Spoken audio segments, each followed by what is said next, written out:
Hello everyone, good morning. आप सभी का ब्रिलियंट एकेडमी के ऑनलाइन सेशन में स्वागत है। वैसे ही रोज की तरह टारगेट सिलेक्शन, हमारा एक ही टारगेट है, सिर्फ और सिर्फ क्या, सिलेक्शन। हमें आपका सिलेक्शन कराना है। एक ही उम्मीद, फिर से वही उम्मीद जो लगातार हम आपसे करते चले आ रहे हैं, सिलेक्शन की। तो हम लोग जो क्वेश्चंस डिस्कस कर रहे हैं 10 के डोज में, वो क्वेश्चंस होंगे टारगेट सिलेक्शन के।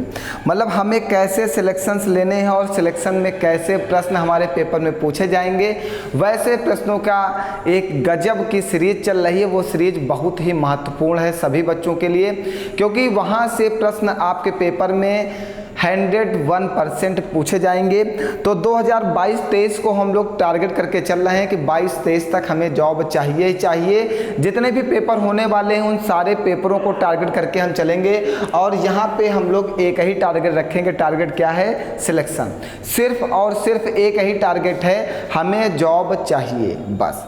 ठीक, तो 10 का डोज आपके लिए महत्वपूर्ण नहीं, बहुत ही ज़्यादा महत्वपूर्ण है। और जैसे पेपर अपनी योजना बदलता है, सेम उसी तरह हम भी लोग योजना बदलेंगे। और योजना बदलने के साथ साथ हम लोग प्रारूप भी चेंज करेंगे, पढ़ाई का सिस्टम चेंज करेंगे।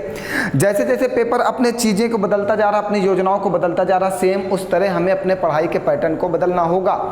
अब सीजीएल वाले बच्चों को मैथ के साथ रीजनिंग पे भी फोकस करना होगा, क्योंकि 25 नंबर की पेपर, 25 क्वेश्चन आपके प्री में आने हैं और 30 क्वेश्चंस आपके मेंस में आने हैं। तो हमें मैथ के साथ, जितना मैथ है उतनी ही रीजनिंग है। 55 क्वेश्चंस टोटल मैथ के हैं, 55 क्वेश्चंस टोटल प्री और मेंस मिला के रीजनिंग के हैं। तो और दोनों बराबर बराबर नंबर लेके आएंगे आपके पेपर में। सेम जितने नंबर का पेपर मैथ का होना, उतने नंबर का पेपर रीजनिंग का होना, मतलब दोनों बराबर हैं। हमें दोनों पे फोकस करके नंबर गेन करना है। अगर नंबर गेन करना तो सबसे ज़्यादा मैथ और रीजनिंग के ऊपर फोकस करना होगा। इसके अलावा और कोई उपाय नहीं है। टारगेट सिलेक्शन में आपका हार्दिक स्वागत, अभिनंदन है।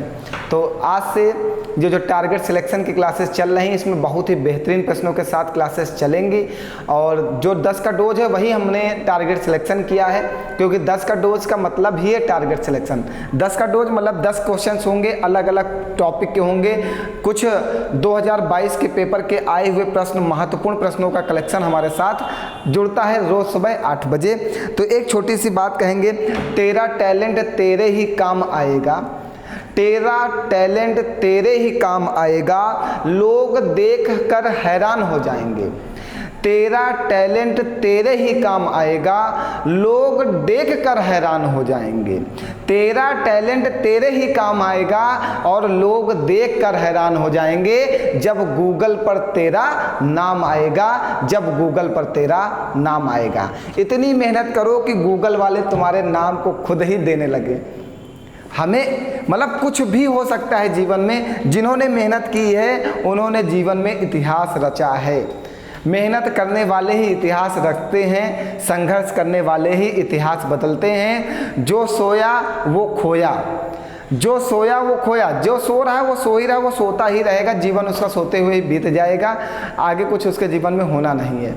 और जिन्होंने मेहनत किया वो सब कुछ हासिल करेंगे, आज नहीं तो कल। देखिए, भगवान कहते नहीं है कि हम मेहनत करें लेकिन भगवान हमारे साथ नहीं। जो मेहनत करता है भगवान उसके साथ होते हैं, उसको फल देर से मिलता है। जिनको जो मेहनत नहीं करते उनको फल मिल जाता है, लेकिन भगवान उनके साथ नहीं होते। समझिए बात को। जैसे हम मेहनत करेंगे, आप मेहनत करोगे तो भगवान हमारे साथ है, हमें सफलता देरी से मिलेगी क्योंकि भगवान हमारे साथ है। और ये सफलता जिस दिन मिलेगी उस दिन से हमारे हाथ से फिर ये सफलता जाने वाली नहीं है। लेकिन जो किस्मत के भरोसे रहते हैं कि भगवान मेरे साथ नहीं है, तब भी मुझे सफलता मिल गई, तो उनकी सफलता एक न एक दिन छीन ली जाती है। इसलिए कभी मत सोचो, आपकी किस्मत बहुत अच्छी है, गॉड आपके साथ हैं, आपका सपोर्ट कर रहे हैं, वो हमेशा आपके साथ हैं। आप मेहनत करते रहो, एक दिन आपको एहसास होगा कि आपने मेहनत किया, उसका परिणाम आपके पास होगा। गारंटी है हमारी परिणाम आपके साथ होगा। तो आज जो क्वेश्चन हमारे साथ जुड़ने जा रहे हैं वो बहुत ही बेहतरीन और बहुत ही अच्छे प्रश्नों का कलेक्शन है। चलिए शुरुआत करते हैं प्रश्नों की। पहला प्रश्न पीसीएस 2022 का हमारे साथ जुड़ चुका है। आइए सभी लोग फिर शुरुआत करते हैं। क्वेश्चंस को बिल्कुल अच्छे से समझिएगा, एक एक पॉइंट को समझिएगा, इसकी फीलिंग्स को समझते हुए शुरुआत किया जाए। बिल्कुल बेहतरीन तरीके से जुड़ जाइए और पूरे माइंड को हमारे प्रश्नों को दे दीजिए। आइए पीसीएस 2022 का एक बेहतरीन प्रश्न क्या कह रहा है? कह रहा है यदि किसी गोले की त्रिज्या में 2 सेंटीमीटर बढ़ा दी जाए, यदि गोले की त्रिज्या को 2 सेंटीमीटर बढ़ा दिया जाए। हमने कह दिया कि गोले की त्रिज्या पहले r थी, अब 2 सेंटीमीटर बढ़ाई गई तो नई त्रिज्या क्या हो गई? r+2 हो गई। उन्होंने एक लाइन में बोला यदि गोले की त्रिज्या को 2% बढ़ा दिया जाए, तो हमने कहा पहले गोले की त्रिज्या r थी, अगर अब 2 बढ़ा दी गई तो r+2 हो जाएगी। इतनी बात क्लियर है सबको? कहीं पर कोई डाउट है? कोई डाउट नहीं है? आगे बढ़ा जाए, चलिए आगे समझते हैं। कह रहा तो पृष्ठ का क्षेत्रफल 352 सेंटीमीटर स्क्वायर बढ़ जाता है, तो जो सरफेस एरिया होता है वो 352 सेंटीमीटर बढ़ जाता है। तो गोले का सरफेस एरिया क्या होता है भैया? गोले का सरफेस एरिया होता है 4πr²। गोले का सरफेस एरिया होता है 4πr²। बात को समझिएगा, पहले हमारे पास त्रिज्या r थी तो गोले का सरफेस एरिया हो गया 4πr²। जब 2 सेंटीमीटर बढ़ा दिया गया त्रिज्या को तो नया सरफेस एरिया कितना आ जाएगा? 4+r+2 का होल स्क्वायर। ये नया सरफेस एरिया आ जाएगा। सुनते जाइएगा, जब हमारी त्रिज्या r थी तो गोले का सरफेस एरिया क्या होगा? 4πr² होगा। जब नई त्रिज्या r+2 आ गई तो त्रिज्या की जगह क्या रखोगे? r+2 रखोगे, तो नया सरफेस एरिया क्या आ जाएगा? 4πr+2 का होल स्क्वायर। अब समझिएगा, कह रहा जब त्रिज्या 2 सेंटीमीटर बढ़ जाती है तो क्षेत्रफल कितना बढ़ जाता है? 352 सेंटीमीटर अधिक हो जाता है। अधिक का मतलब मैंने कहा एक व्यक्ति के पास 200 रुपए हैं, एक व्यक्ति के पास 100 रुपए हैं, तो जो दूसरा व्यक्ति है जिसके पास 200 रुपए हैं और जो पहला व्यक्ति है जिसके पास 100 रुपए हैं, उसके पास दूसरे वाले व्यक्ति के पास पहले व्यक्ति से कितने अधिक रुपए हैं? तो आप बताओगे 100 रुपए। आपने क्या किया? 200 से 100 को माइनस किया। मतलब जब भी अधिक की बात करेगा तो दोनों को माइनस करके पता कर लेते हैं कितना अधिक है ना। तो यहाँ पे कहा कि जो दोनों का जब त्रिज्या 2 सेंटीमीटर बढ़ जाती है, जब त्रिज्या 2 सेंटीमीटर बढ़ जाती है तो पृष्ठीय क्षेत्रफल कितना बढ़ जाता है? 352 सेंटीमीटर बढ़ जाता है। मतलब जब इन दोनों का अंतर ले लेंगे 4πr+2 का whole square minus 4πr² equal to कितना बाबू? 352। जब दोनों का अंतर लोगे तो पता चल जाएगा कि कितना बढ़ गया। बढ़ गया। आइए यहाँ पे 4π बाबू कॉमन ले लो, 4π कॉमन ले लो, ये a² + b² + 2ab से इसको ओपन कर दो और ये माइनस का r² बचेगा इक्वल टू में 352 हो जाएगा। ये r² प्लस का r² माइनस का कैंसिल आउट हो जाएगा। 4π का अंदर गुणा कर दो तो 16π प्लस का 16πr। सुनते जाइएगा बस, ये 352 हो जाएगा। बाबू यहाँ पे 16π को कॉमन ले लो तो क्या बचेगा? 1 + r इक्वल टू 352 हो गया। 16 से इसको काटो, 16 दूना 32, 3 बचेगा, 16 दूना 32। बाबू अगर इस पाई की वैल्यू रख दिया जाए 22/7 1 + r इक्वल टू 22, तो ये 22 से 22 कट जाएगा भैया और ये 7 इधर मल्टीप्लाई में चला जाएगा तो 1 + r इक्वल टू 7 और 1 जब इधर चला जाएगा तो माइनस हो जाएगा तो r की वैल्यू कितनी आ जाएगी? 6 सेंटीमीटर आ जाएगी। बताइए, थोड़ा सा ये कह सकते हैं कैलकुलेटिव है और आपको समझाने के लिए हमने थोड़ा सा कैलकुलेशन की 2-4 लाइनें और बढ़ा भी दी हैं, वरना कैलकुलेशन तो आपका यहीं पे हो जाना चाहिए था। ये सब लाइन करने की ज़रूरत नहीं थी। आपको समझाने के लिए हमने 2-4 लाइनों का मतलब इम्प्रूवमेंट कर देता हूँ, मैं बढ़ा देता हूँ जिससे आपके माइंड में कैलकुलेशन भी आ जाए। मैंने क्या किया, यहाँ पे पाई की वैल्यू 22/7 पुट कर दी, 22 से 22 काट दिया, 7 का इधर मल्टीप्लाई कर दिया, ये 1 इधर प्लस का था उधर माइनस में चला जाएगा, तो जब 7 से 1 माइनस होगा तो कितना आ जाएगा? 6 सेंटीमीटर। तो उस गोले की त्रिज्या कितनी आ गई? 6 सेंटीमीटर आ गई। तो आप ये गोले का सरफेस एरिया का फॉर्मूला याद रखिएगा, ठीक है? बहुत ही अच्छा और शानदार प्रश्न है, बहुत ही आसान भी है, कुछ ज़्यादा खास इसमें करना नहीं था। बताओ कोई डाउट किसी को? आगे बढ़ा जाए फिर, चलिए अगला प्रश्न कह रहा है एक व्यक्ति 4 घोड़े एवं 9 गायों को 13,400 रुपये में खरीदता है। एक व्यक्ति 4 घोड़े मतलब 4 हॉर्स प्लस 9 काऊ कितने रुपए में खरीदता है? 13,400 रुपये में खरीदता है। जब आप 4 घोड़े और 9 गाय खरीदते हो तो आपके 13,400 रुपये खर्च होते हैं। फिर क्या कह रहा है? यदि वह घोड़े को 10% लाभ पर एवं गायों को 20% लाभ पर बेचता है, वो घोड़े को 10% लाभ पर बेचता है और गायों को 20% लाभ पर बेचता है, तो उसे कुल लाभ 1880 रुपये का होता है। तो उसे कुल लाभ कितने का हुआ? 1880 रुपये का हुआ। अब बात समझिएगा, अगर यहाँ पे हमने देखिए एक बात को हमने आपको बता रखा है कि जब भी किसी की कीमत पूछे या किसी का धन पूछे, जैसे 2 लोगों का धन दिया, राम और सीता के पास 200 रुपये हैं, दोनों के पास 200 रुपये हैं, कहे राम और सीता का अलग अलग धन बताओ कि राम और सीता के पास कितने कितने रुपए हैं। तो राम और सीता का जो रेशियो होगा, जो कुछ रेशियो होगा, उसी अनुसार आप धन बांट सकते हो। जब भी धन बांटना हो या कीमत बांटनी हो तो सबसे पहले रेशियो का होना जरूरी है।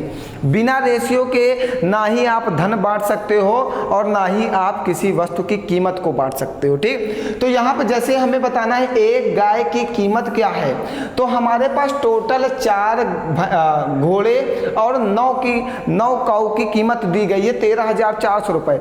जब हॉर्स और काऊ का अलग अलग रेशियो पता चल जाए, अलग अलग रेशियो पता चल जाए तो हम धन को बांट पाएंगे।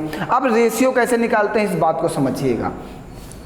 आपने हॉर्स को बेचा है 10% लाभ पर और काऊ को बेचा है 20% के लाभ पर। जब यहाँ पर परसेंट में वैल्यू है तो जो ये टोटल है कुल वाली वैल्यू ये भी परसेंट में होनी चाहिए, कुल लाभ भी परसेंट में होना चाहिए।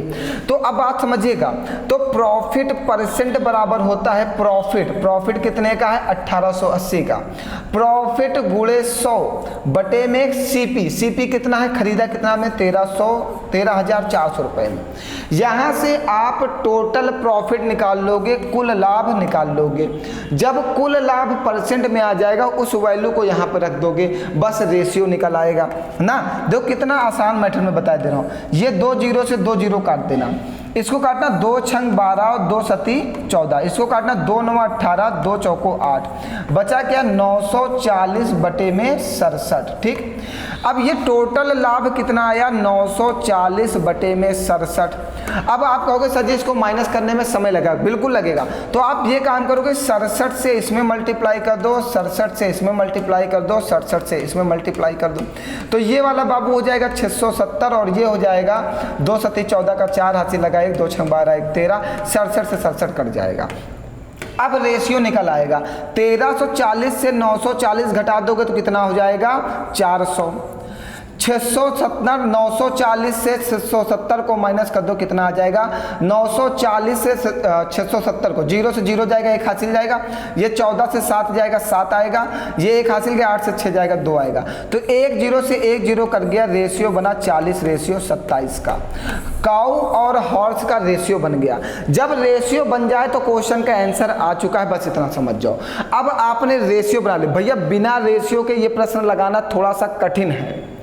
जब भी आपको धन बांटने के लिए कहे आप तुरंत रेशियो के पीछे भागो कि इसका रेशियो कैसे बन जाएगा। ऐसे ही हमने कल एक क्या कहता हूँ सीजीएल का प्रश्न कराया था और वो साधारण ब्याज का था, जहां पर हम टोटल ब्याज निकाले थे। यहाँ पे हमने क्या किया? टोटल परसेंट निकाल लिया। वहां पे धनराशि को 2 भागों में बांटना था। यहाँ पे क्या है? काऊ और गाय में, घोड़े और गाय में धनराशि को बांटना है। जब आपके पास रेशियो आ गया तब क्वेश्चन का आंसर अब आपका आ जाएगा। अब समझिएगा आंसर लाने का सबसे आसान मेथड आ चुका है। अब आपके पास जो धनराशि है 13,400 रुपये की धनराशि है, जिसकी धनराशि निकालनी, किसकी? गाय की। तो गाय के नीचे ही गाय का रेशियो बनता है, जिसकी धनराशि निकालनी हो उससे गुणा करते हैं और टोटल के योग से डिवाइड करते हैं। 67 से ये 2 बार में कट जाएगा और 27 दूना 5400 रुपये आ जाएगा 9 गाय की कीमत। टोटल काऊ की कीमत कितनी आ गई? 5400 रुपये। 9 गाय है ना, 9 काऊ है ना, तो 9 गाय की कीमत कितनी आ गई? 5400 रुपया। अब 9 काऊ की कीमत जब 5400 रुपया है तो 1 काऊ की कीमत कितनी हो जाएगी? 600 रुपया।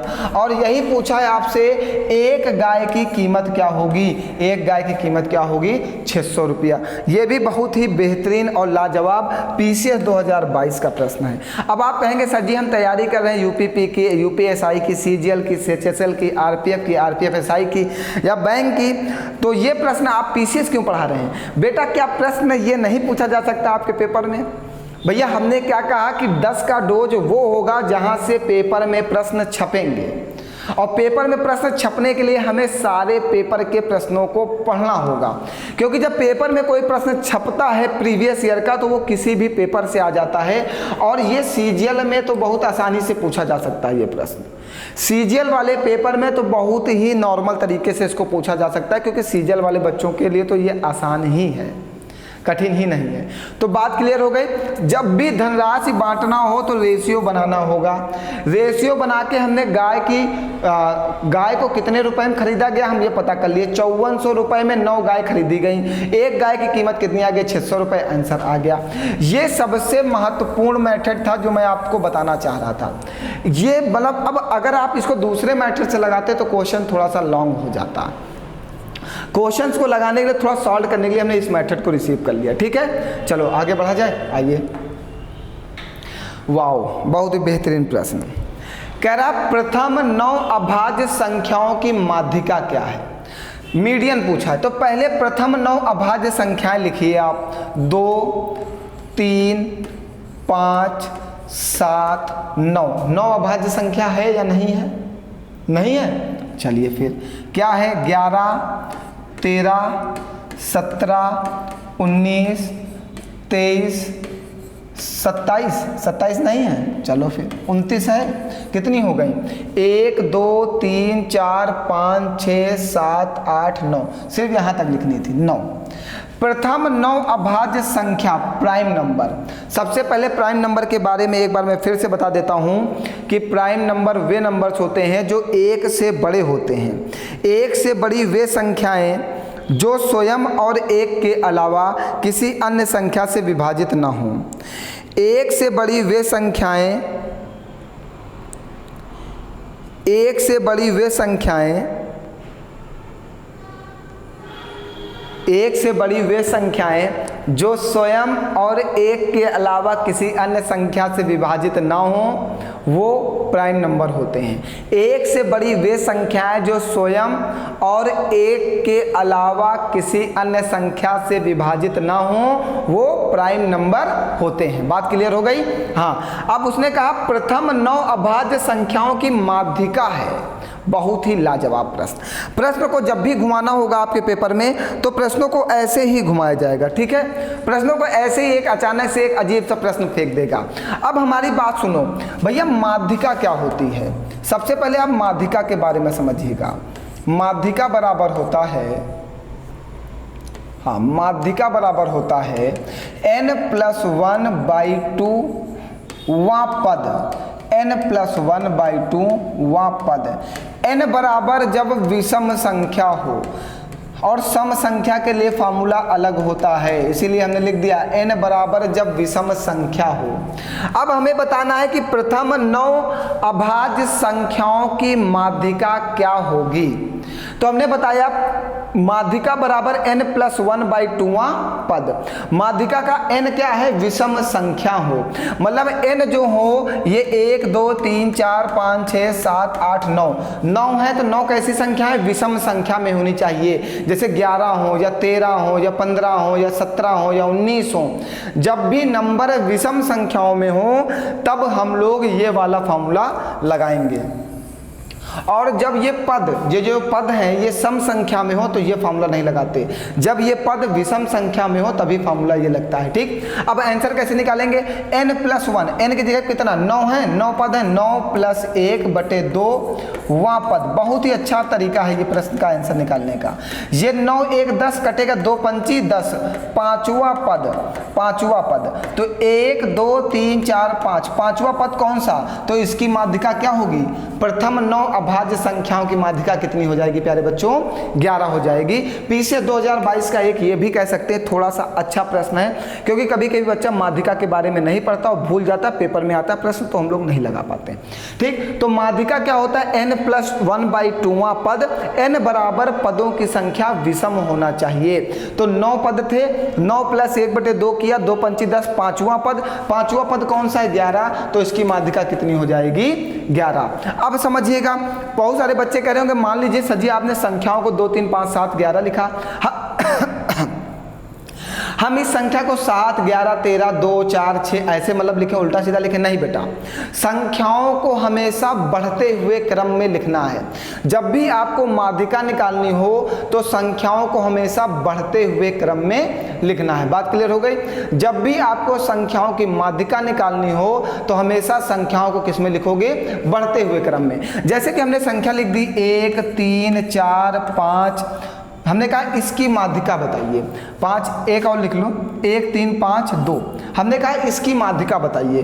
तो आप ये डायरेक्ट माध्यिका इसकी 4 मत कह देना, गलत हो जाएगा। आप कहोगे कि 2 पद इधर छोड़ दो, 2 पद इधर छोड़ दो, बीच वाली ही माध्यिका, नहीं, ये गलत है।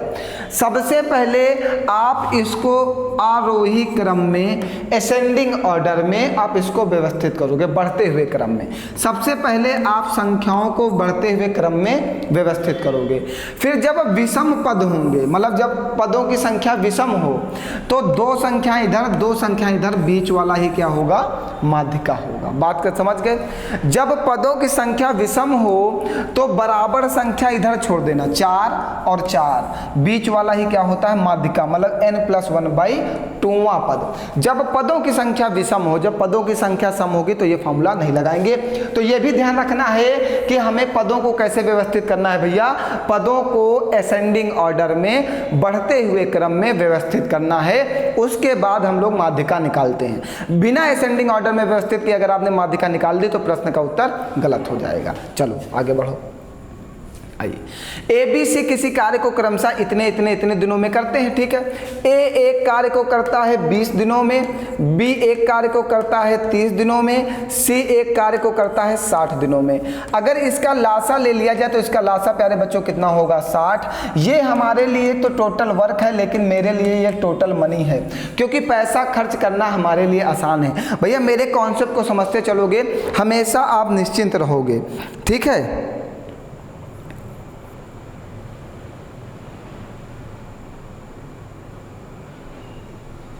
ठीक है। एक बच्चा मुझे व्हाट्सएप पे मैसेज किया है कि मैथ की दुनिया इतनी खूबसूरत है कि इसके आगे इंग्लिश जीके और जीएस सब फीका लगता है। समझ लो, मैथ की दुनिया वाकई में बहुत खूबसूरत है, बहुत मज़ा आता है। ये एक अनोखी दुनिया होती है। मैथ में इतना मतलब इसको आप जैसे चाहो वैसे प्यार कर सकते हो। ये मतलब इतनी खूबसूरत होती है, इसके बारे में हमारे मुँह से उल्लेख कर पाना ही कठिन है। इसके बारे में मतलब मैं अपनी फीलिंग को आपको बता नहीं सकता कि मुझे मैथ में कितना मज़ा आता है। आप सोच नहीं सकते हो कि मैं पूरा दिन मैथ पढ़ाता हूँ, फिर भी मैं मैथ पढ़ाने से थकता नहीं हूँ। शाम को ऑनलाइन क्लास में भी आ जाता हूँ, मतलब इतना पढ़ाने के बाद भी मैं नहीं थकता हूँ। उसके बाद ऑनलाइन क्लास में भी 10 का डोज में वो भी बेहतरीन प्रश्नों के साथ मुलाकात करता हूँ। सोचो, पीसीएस जैसे क्वेश्चन लेके आपके साथ हाजिर होता हूँ। मतलब मेरा टारगेट है कि आपका सिलेक्शन होना चाहिए किसी भी तरीके से, ऑफलाइन ऑनलाइन हर तरीके से मैं आपका सपोर्ट करने के लिए तैयार हूं। बट आप सिलेक्शन लेने के लिए तैयार रहो। आपका सिलेक्शन हो जाएगा, इससे ज़्यादा खुशी मुझे और कभी नहीं होगी। भैया मैं पूरी मेहनत करता हूं, आप लोगों का अगर सपोर्ट रहेगा तो मेरा भी चैनल कभी आपके सहारे चलेगा। आपके सपोर्ट की ज़रूरत है, बस आप इस बात को समझते रहें, क्योंकि बिना आपके सपोर्ट के हम नहीं हैं और बिना मेरे आप नहीं हैं। दोनों लोग अधूरे हैं, जब एक दोनों लोग मिलेंगे तभी ये पूरा हो सकता है। बिना टीचर के बच्चे अधूरे रहते हैं और बिना बच्चों के टीचर अधूरा रहता है। क्योंकि टीचर अगर बच्चे नहीं होंगे तो किसको पढ़ाएंगे, और अगर बच्चे हैं और टीचर नहीं है तो वो किससे पढ़ेंगे। इसलिए दोनों के लिए दोनों लोग महत्वपूर्ण हो। हमारे लिए आप महत्वपूर्ण हो और आपके लिए हम महत्वपूर्ण हैं। हम नहीं होंगे तो आपको पढ़ाएगा कौन, और आप नहीं होंगे तो हम पढ़ाएंगे किसको। दोनों बात एक ही है, ठीक है। आओ भैया, हमने यहाँ क्या किया, ये हमारी टोटल मनी है, हमारे पास ये रुपए हैं जिसे हमें खर्च करना है। बहुत ही अच्छे अंदाज में सॉल्व करते हैं ना। चलो, सबसे पहले हमें ABC की कैपेसिटी चाहिए। 20 23 60, 30 दूनी 60, 60 एक नाम 60, ये हमारी कैपेसिटी आ गई। हमने क्या किया, 60 को 20 से डिवाइड किया, 20 23 60, 30 दूनी 60 और 60 एक नाम 60। जब तक आपकी कैपेसिटी नहीं आएगी, जब तक आपको अपनी क्षमता नहीं पता चलेगी, तब तक आप ये रुपए नहीं खर्च कर पाओगे। अब A एक दिन में 3 रुपए खर्च करता है, B एक दिन में 2 रुपए खर्च करता है, C एक दिन में 1 रुपए खर्च करता है। मतलब ये इनकी क्षमता है।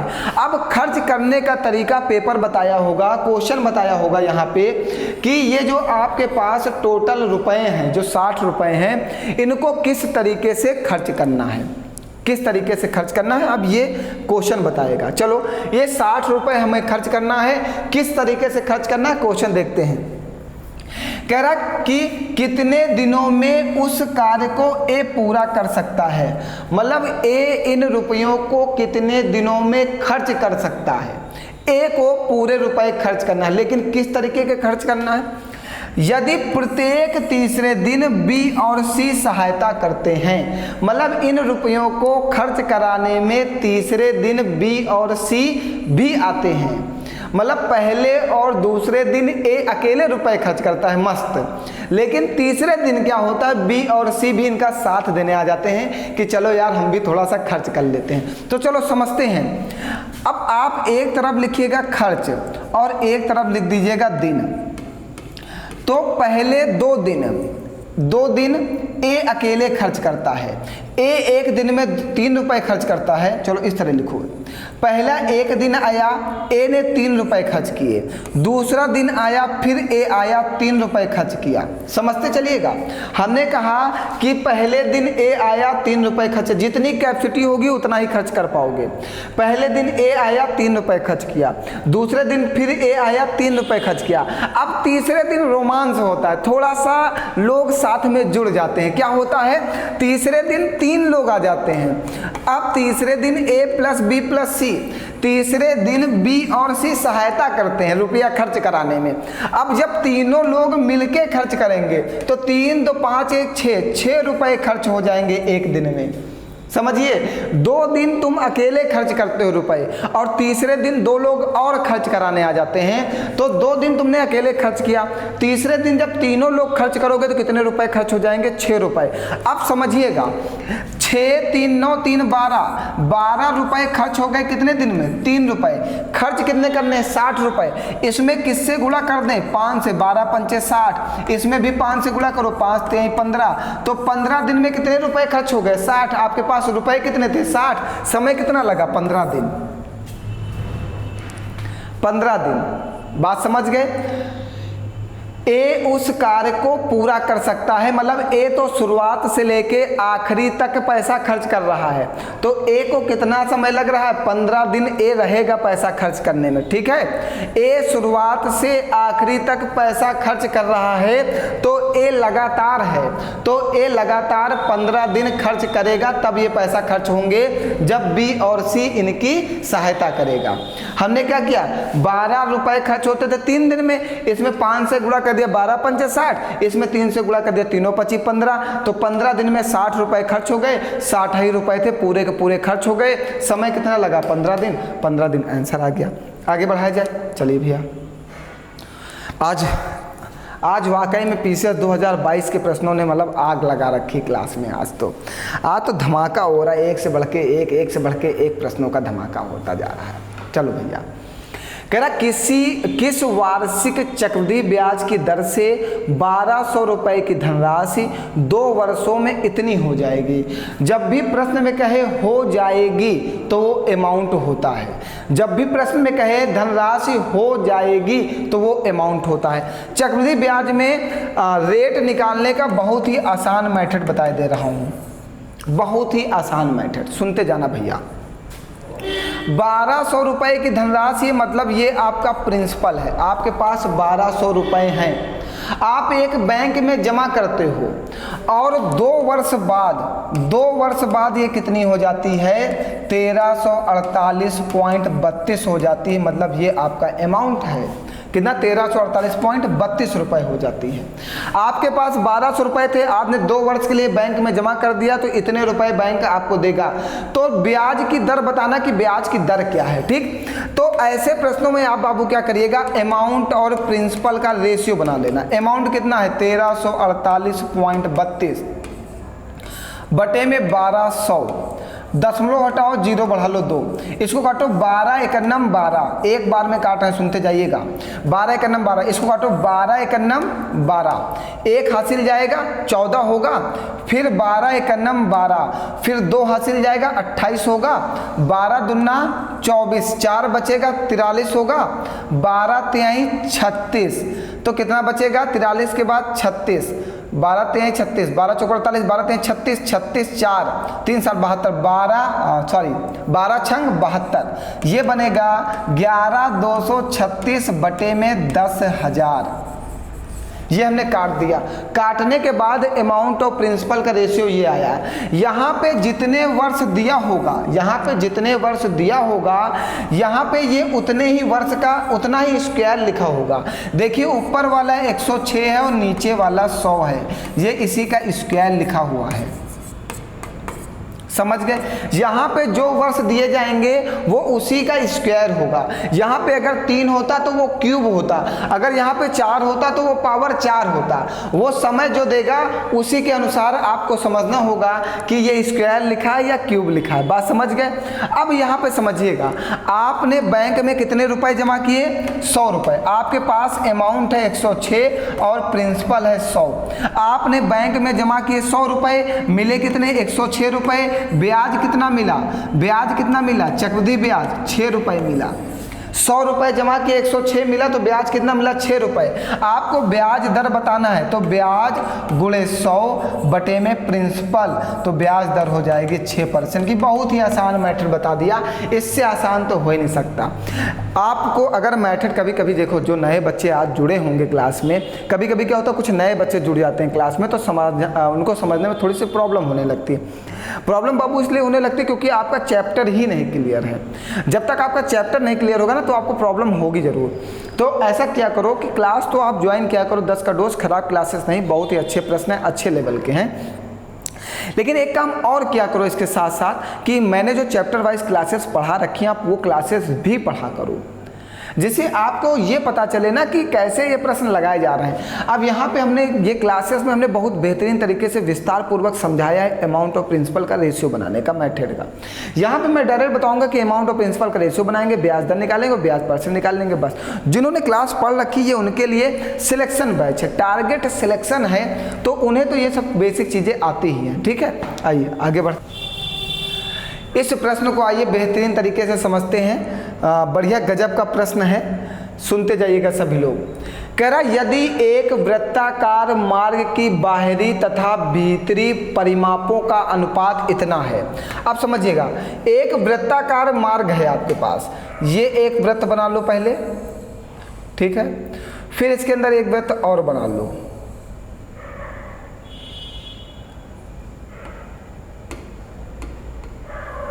अच्छा दोनों जा रहे हैं, अरे यार तब तो गड़बड़ा हो गया, इसको हटाओ। चलो दोबारा बनाते हैं, समझिएगा। ये एक वृत्त बनाओ, फिर इसके अंदर एक वृत्त और बना लो, बस। अब समझिएगा, कह रहा है एक वृत्ताकार मार्ग की बाहरी तथा भीतरी परिमापों का अनुपात इतना है। जो बाहरी वृत्त है इसका परिमाप और जो ये भीतरी वृत्त है इसका परिमाप वो दिया गया। तो वृत्त का परिमाप होता क्या है, वृत्त का परिमाप क्या होता है, परिमाप होता है 2 पाई r। सुनते जाइएगा, वृत्त का परिमाप होता है 2 पाई r। तो हमने कहा जो बाहरी है ये 2 पाई r2 है और जो भीतरी है ये 2 पाई r1 है। और रेशियो का मतलब क्या होता है, रेशियो का मतलब डिवाइड होता है। आप बाहरी और भीतरी परिमाप का रेशियो बना दो 2πr1 अपॉन 2πr2। तो बाहरी कितना है, भीतरी परिमापों का अनुपात इतना है। हमने अच्छा ये बाहरी और भीतरी, चलो इसको R1 मान लो और इसको R2 मान लो, ठीक है।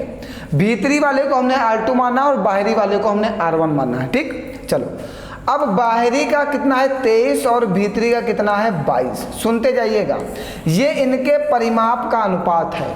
देखो बाहरी और भीतरी मतलब बाहरी ऊपर रहेगा और भीतरी नीचे रहेगा, बाहरी बटे में भीतरी। तो बाहरी वाला क्या है 2πr1 है और भीतरी वाला क्या 2πr2 है, ठीक। हमने इसीलिए इसको ये माना। अब समझिएगा आगे क्या कह रहा, तथा मार्ग 5 मीटर चौड़ा है। ये जो मार्ग है ये 5 मीटर कितना है चौड़ा है। अब समझिएगा, ये अंदर वाला जो भीतरी है हमने इसकी त्रिज्या, ये इसको R2 कहा तो इसकी त्रिज्या क्या है R2 है।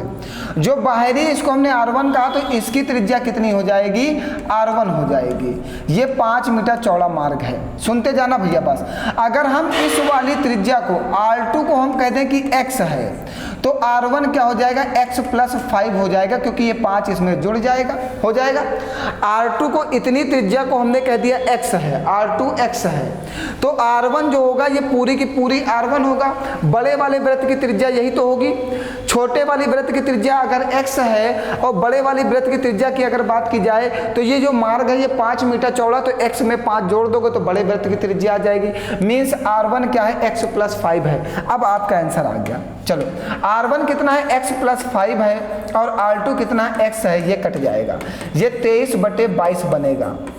22 का गुणा इधर करो, 23 का गुणा इधर करो, तो 23x = 22x प्लस का 110। ये इधर जाएगा तो x की वैल्यू आ जाएगी 110। x की वैल्यू 110 आ गई। आपसे पूछा क्या है, तो आंतरिक वृत्त का व्यास क्या होगा। आंतरिक वृत्त मतलब इस अंदर वाले वृत्त का व्यास क्या होगा। R2 की बात किया गया, R2 कितना है x है, R2 कितना है x है। आंतरिक वृत्त का व्यास पूछा है, R2 कितना है x है, और व्यास क्या होता है त्रिज्या का 2 गुना। ये R2 जो है इसकी त्रिज्या ही तो है, x जो है इसकी त्रिज्या तो है। आंतरिक वृत्त का व्यास पूछा है तो ये पूरा कितना हो जाएगा, मतलब व्यास त्रिज्या का 2 गुना। व्यास होता है 2r, आपसे पूछा 2r2, तो 110 × 2 कितना हो जाएगा 220 मीटर। आंतरिक वृत्त का व्यास कितना हो जाएगा 220 मीटर। बताओ भैया कोई डाउट है कहीं पर।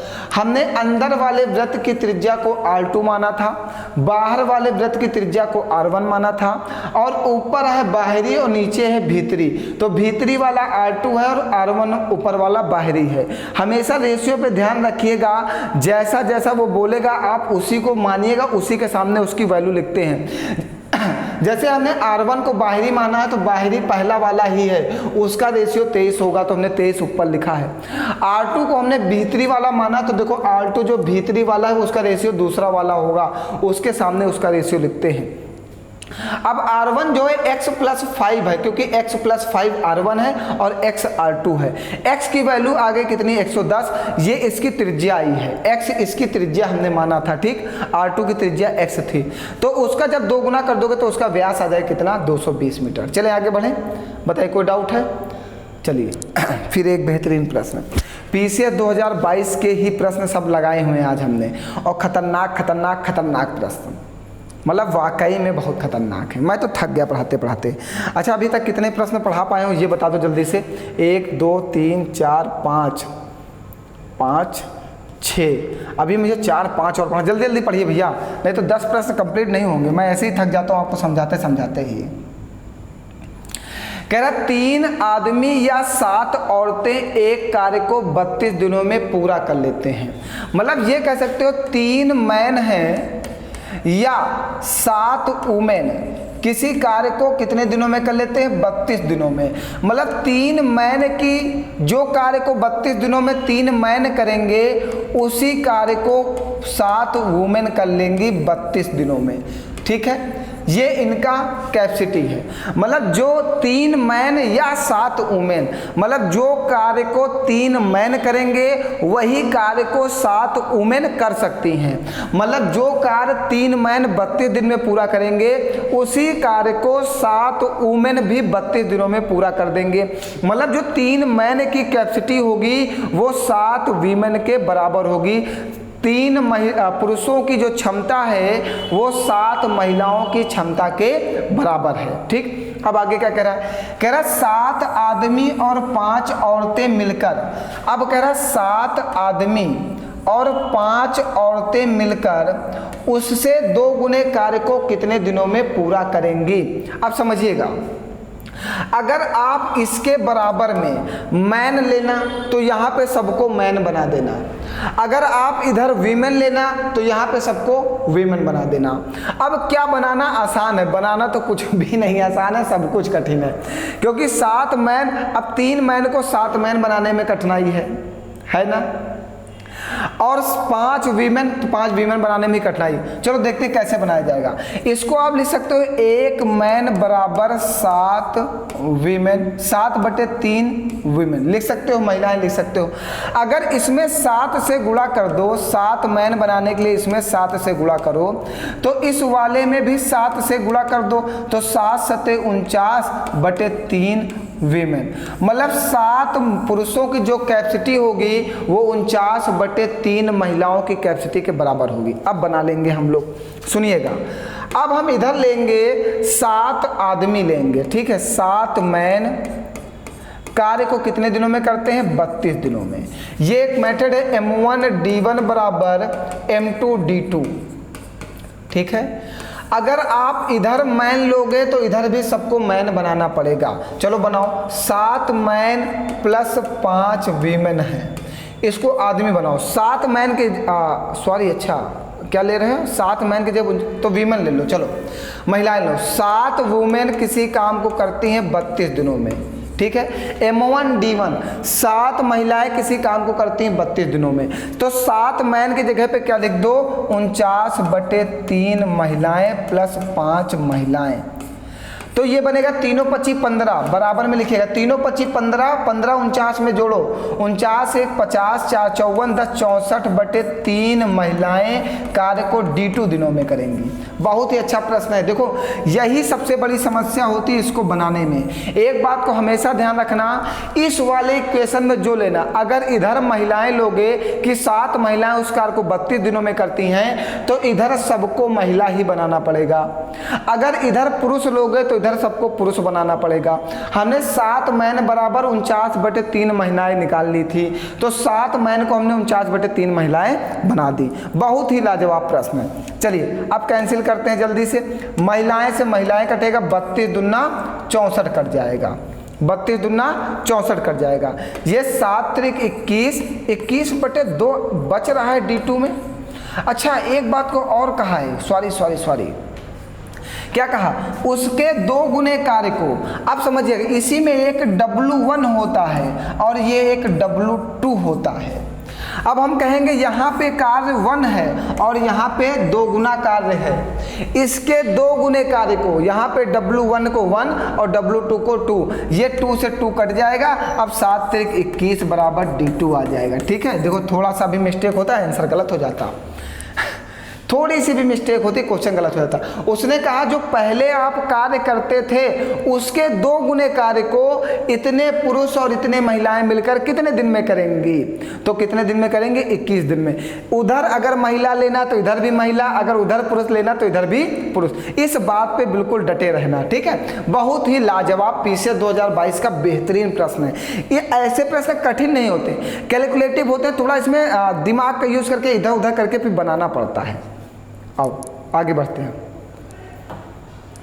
इस प्रश्न को समझिएगा, ये भी एक लाजवाब और शॉर्टकट आधा प्रश्न दे दिया उसने। ये बहुत ही अच्छा प्रश्न है, जल्दी से आप एक बार पढ़ो।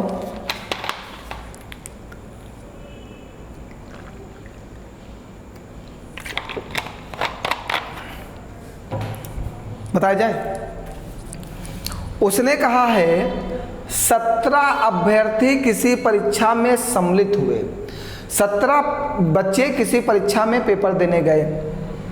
जो अभ्यर्थी परीक्षा में असफल हुए उनके प्राप्तांक ये हैं। जो अभ्यर्थी जो हैं वो परीक्षा में जो फेल हो गए हैं उनके अंक ये हैं। ये अंक वो पाते हैं और परीक्षा में क्या हो जाते हैं, फेल हो जाते हैं। तो सभी 17 अभ्यर्थियों के प्राप्तांक की माध्यिका बताइए। अब 17 विषम संख्या है, विषम संख्या होगा तो 8 संख्या इधर छोड़ोगे, 8 संख्या इधर छोड़ोगे, बीच वाला ही क्या होगा, एवरेज होगा। अब बात को समझना एक और बाबू, हमें जो ये असफल विद्यार्थी हैं इनके कितने बच्चों के अंक दिए, 1 2 3 4 5 6 7 8 9 10।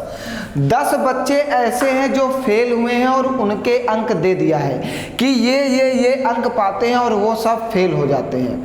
और जो 7 अभ्यर्थी जो पास हुए हैं उनके अंक इसने नहीं दिया।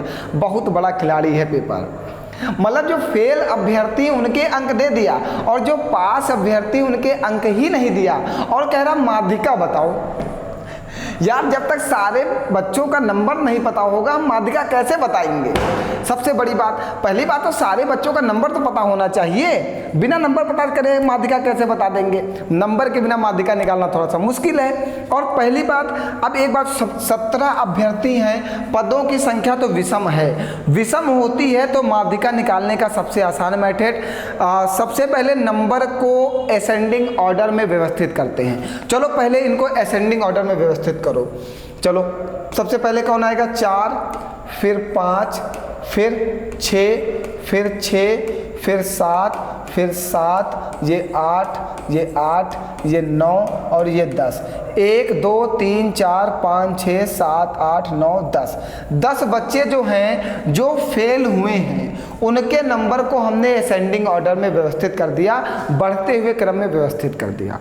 अब हमारे पास 7 विद्यार्थियों के अंक नहीं दिया, 1 2 3 4 5 6 7। ये 7 विद्यार्थी जो हमने लाइन खींचा जो पास हुए इनके अंक हमें नहीं दिया। कोई बात नहीं बेटा, अब एक बात को समझिएगा, जो विद्यार्थी पास हुए होंगे वो इन सबसे ज़्यादा अंक पाएंगे तभी पास होंगे। मतलब 10 से ज़्यादा अंक, जब 10 नंबर पाने वाला विद्यार्थी भी फेल है तो मतलब जो विद्यार्थी 10 नंबर से ज़्यादा पाएगा वही पास होगा। बात को समझना भैया, फेल वाले विद्यार्थियों के अंक दे दिया कि तुम 10 नंबर पाए तब भी फेल, तुम 9 नंबर पाए तब भी फेल, तुम 8 पाए तब भी फेल, तुम 2 पाए तब भी फेल। मतलब 10 के नीचे जितने भी लोग नंबर पाए हैं सब फेल हो गए। तो 10 के ऊपर जो पाएंगे वो पास होंगे।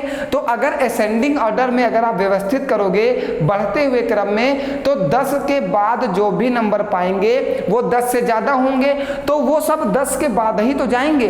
जैसे कोई 12 पा गया, कोई 14 पा गया, कोई 16 पा गया, तो ये 10 से ज्यादा है। असेंडिंग ऑर्डर में जब हम व्यवस्थित करेंगे बढ़ते हुए क्रम में तो वो इसी में चले जाएंगे। और हमें माध्यिका बताना है।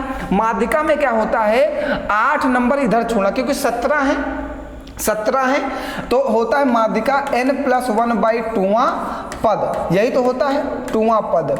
तो 17 है, n की जगह 17, 1 18/2, कौन सा पद, 9वां पद। अब 9वां पद बताना है, 1 2 3 4 5 6 7 8 9, 9वां पद यही होगा। आंसर आपका आ गया।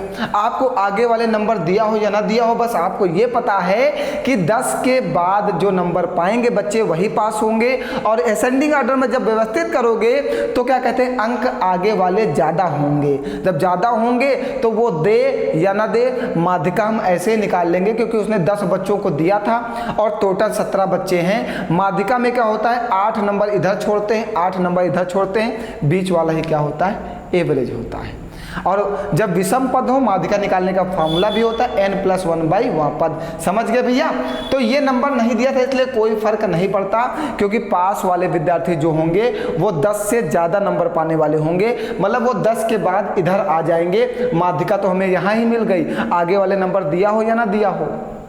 समझ गए। अब ये वाले नंबर यहाँ नहीं जा सकते क्योंकि वो 10 से ज़्यादा वाले होंगे, जो 10 से ज़्यादा नंबर पाएंगे वही पास होंगे। जब 10 नंबर पाने वाला भी विद्यार्थी फेल है तो 10 से ज़्यादा नंबर पाने वाला विद्यार्थी पास होगा, और असेंडिंग ऑर्डर में जो 10 से ज़्यादा पाएगा वो 10 से आगे जाएगा। तो माध्यिका तो यही हो गई, तो और कुछ करने की ज़रूरत ही क्या थी।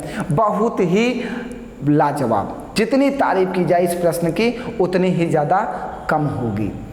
मतलब ऐसे प्रश्न सीजीएल हमेशा कॉपी कर सकता है, यूपीएसआई कॉपी कर सकता है।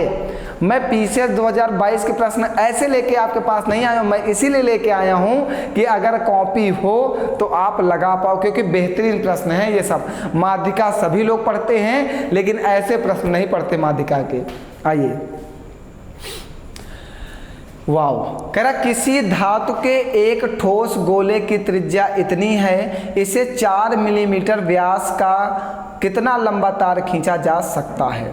भैया जब भी किसी वस्तु से कोई दूसरी वस्तु बनाई जाए, एक बात को हमेशा ध्यान रखिएगा, किसी वस्तु से कोई दूसरी वस्तु बनाई जाए तो हमेशा आयतन से वस्तु बनती है, क्योंकि जब वो वस्तु पूरी गलेगी तभी कोई दूसरी वस्तु का निर्माण होगा। तो हमेशा आयतन काम करता है ठोस में हमेशा आयतन काम करेगा।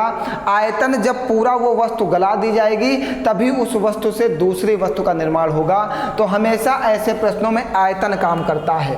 तो गोले का जो आयतन होगा, इससे जितना वस्तु हमें मिलेगा, गोले का आयतन क्या होता है 4/3 पाई आर क्यूब। यहाँ से जो हमें मटेरियल मिलेगा इससे हम क्या बनाएंगे, तार, और तार की लंबाई निकालने के लिए आयतन होता है पाई आर स्क्वायर एल।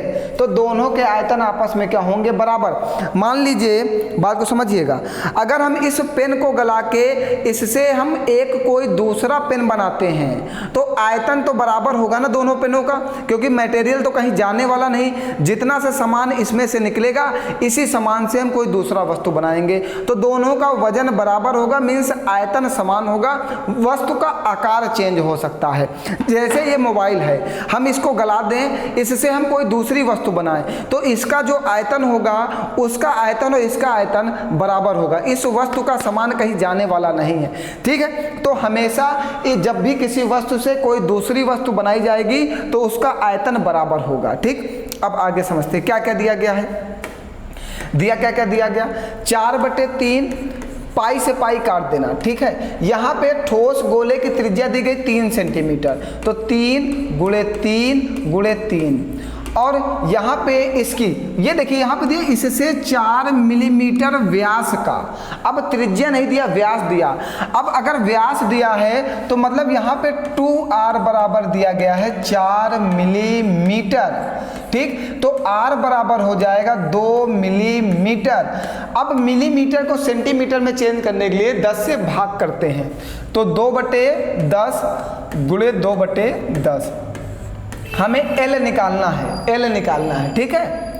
अब चलिए कैलकुलेट करते हैं। ये 3 से 3 कट जाएगा, ये 2 दूनी 4 कट जाएगा। 3 त्रिका 9, 9 × 100 बराबर में L। ये आ गया सेंटीमीटर में, 900 सेंटीमीटर लंबा तार बनेगा। सबको हमने सेंटीमीटर में कन्वर्ट कर दिया। जब 2 मिलीमीटर को आप 10 से भाग करोगे तो ये सेंटीमीटर में चला जाएगा, ठीक है। और ये वाला जो 3 था ये सेंटीमीटर में था, तो जब दोनों को वैल्यू पुट की जाएगी दोनों की यूनिट एक ही होनी चाहिए। अगर ये सेंटीमीटर में तो ये भी सेंटीमीटर में, इसलिए हमने इसको सेंटीमीटर में कन्वर्ट कर दिया, ठीक। तो 900 सेंटीमीटर लंबा तार बनाएगा, लेकिन आंसर सेंटीमीटर में ना दे के मीटर में दे दिया, तो इसको 900 को 100 से भाग दे देना, तो ये हो जाएगा 9 मीटर लंबा तार बनेगा। कितना, 9 मीटर लंबा तार बनेगा, ठीक। ये भी एक अच्छा प्रश्न था, बहुत ही बेहतरीन प्रश्न है, लाजवाब, खतरनाक और सॉलिड प्रश्न है। आगे बढ़ा दिया जाए भैया, आगे बढ़ाया जाए जल्दी से, जल्दी पढ़ते चलिएगा। एक प्रश्न और पढ़ना है बस, ये हमारा एक लास्ट प्रश्न है। एक समांतर चतुर्भुज का प्रश्न आया है, ठीक। ये लास्ट प्रश्न है आज का, इसके आगे फिर हम लोग कल डिस्कस करेंगे। अच्छा, ये समांतर चतुर्भुज नहीं है, चलो इसको हटाओ पहले। एक समांतर चतुर्भुज का प्रश्न आया है, ये तो है ना, हाँ ये है। चलो, समांतर चतुर्भुज मतलब समझिएगा, जो ये पैरेललोग्राम होता है इसको आप आयत समझिएगा। समांतर चतुर्भुज की आमने सामने की भुजाएं बराबर होती हैं।